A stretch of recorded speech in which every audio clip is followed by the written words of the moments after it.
Okaka. That's the 17th of July, 2022. This time now is the time for us to have mindfulness here in the present moment. And this is the work of kammatthana, this establishing a self and kind of the occupation of the mind, having a basis for our mindfulness, and called the satipatthana. So this is the foundations for the recollection of the heart. And these foundations are the body, the feelings, the mind, and the Dhamma. So if we're developing mindfulness, or we're sitting in meditation, like we are, we can be aware of this breath. And this breath, it's a part of the body as well. You see how this body is composed of the elements of earth, water, fire, and air. So this air element, this breath, we know that as it comes in and as it goes out. And perhaps we can also have a meditation word, like Buddha, in our minds along with that as well. So we can recite Buddha on the in-breath, Bud, on the out-breath, Do. So when we have this awareness of the breath along with this meditation word of Buddha, then this can help us to reduce the restlessness and scatteredness of our minds. When we do this, then our mindfulness, this recollection, can become constant. And we'll also have sampajanya, this clear awareness as well. So on the in-breath, then we're aware that this is an in-breath. On the out-breath, we're aware of that. And if the mind starts thinking about things, starts going externally, then we're aware of that as well. And we pull the mind back. But in reality, the mind doesn't actually go anywhere. We just know it for what it is. We know that now it's thinking about things outside, and so we have the mindfulness there to bring it back to the breath. And we carry on with that until this word, Buddha, disappears without our intending for that to happen. And the peace within our heart grows. The breath becomes more and more refined until we feel like we just don't want to be aware of the breath anymore. There's a stillness, a quiet, an emptiness in the mind. And even when we're chanting, we can experience this. The mind can gather together in samadhi, become firm and stable. And we feel like the body is very buoyant. It's like there's no body at all, or like our body just doesn't have any weight. The mind, this body feel very light, but we're still chanting. And this chant, it's a skillful object for our minds. But even as we're chanting, we can separate that out from the mind itself, seeing that this object is one kind of thing and the mind is a different kind of thing, that they can separate out like this. If we're not experiencing peace within our hearts, however, the mind and its objects, they mesh together, they become one thing. And we start seeing this in terms of self, as a being, an individual, me or you. But if there's stillness within our hearts, then we'll see that thoughts are just thoughts. They're not a being, not an individual, not me, not you. And these thoughts can separate out from the mind.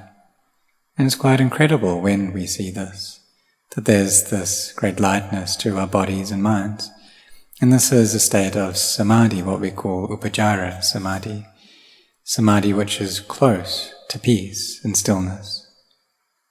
But we also need to take a bit of care around this as well, that when we come to sit in meditation, and if we have this desire that we've set to gain samadhi, for our samadhi to be good, for us to get peace, it's possible that that desire itself causes chaos.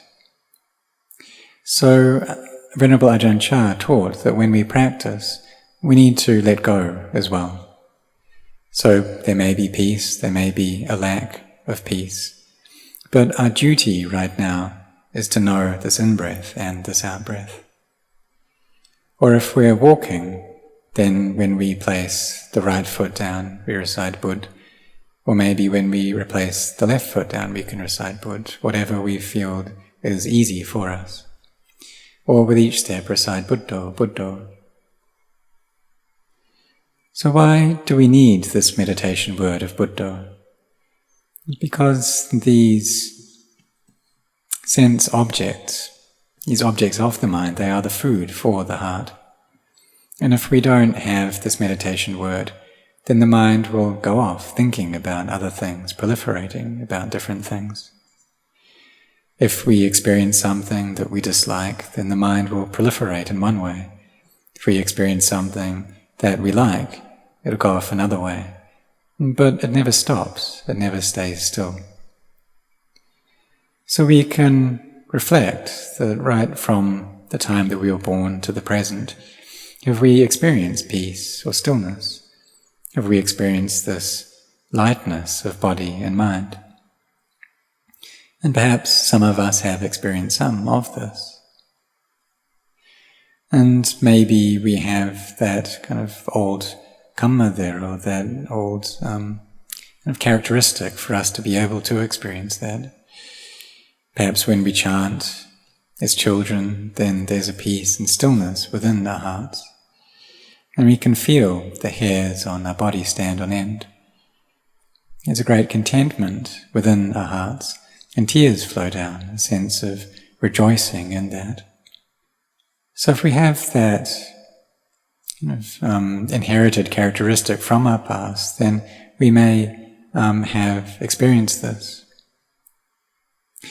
So when we train in this way, in kammatthana, we need to understand that there may be these feelings of peace, of lightness in the body and the mind.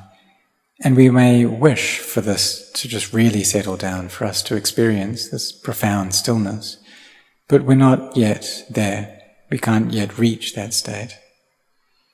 And what we need to do is work on becoming more proficient at our meditation. And however much samadhi we're able to gain, however far our samatha practice goes, we take that and we use that in order to gain a knowing and a clarity, what we call vipassana. Seeing clearly into the Dhammas that we should know, that we should see. And this is our practice developing into the stage of wisdom. So we study the things that are natural, we study nature, these things which are this way already.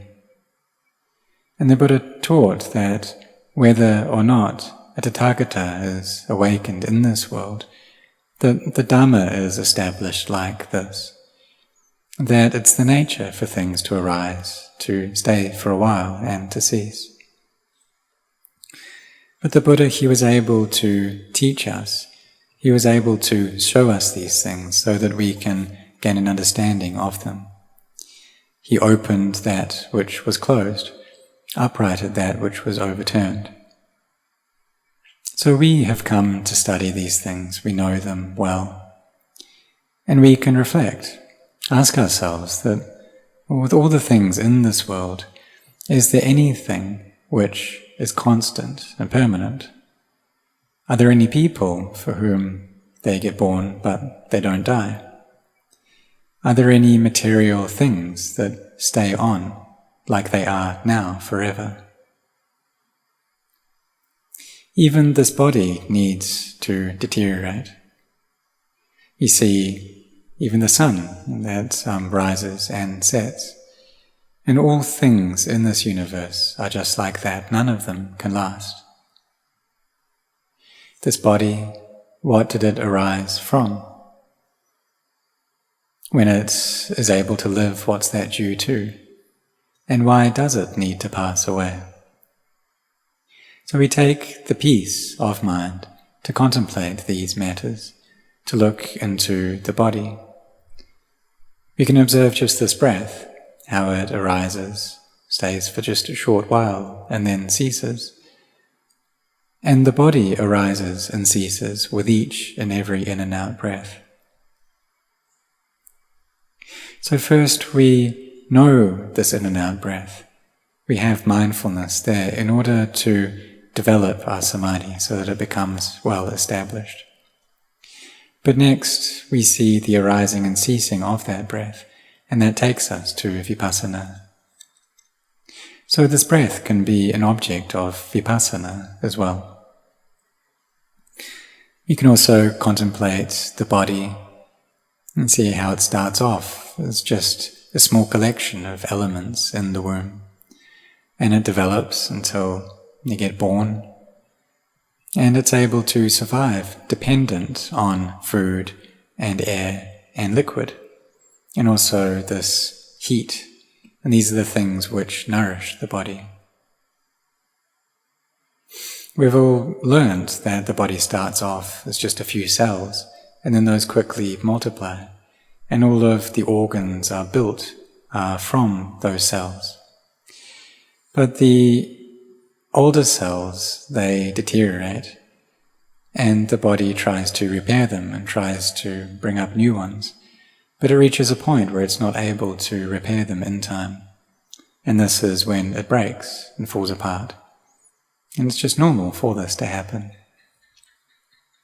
So we should come to get to know this nature. We take a peaceful heart and use that to contemplate, and we gain clarity through that. We're able to see how the mind and the body and the objects of the mind are different things. Or we can observe our thoughts and see how there are two kinds of thoughts. When the mind goes and proliferates out, they're the things that are meritorious and the things that are demeritorious. So when that happens, we should know what's going on. And we have that knowing in time.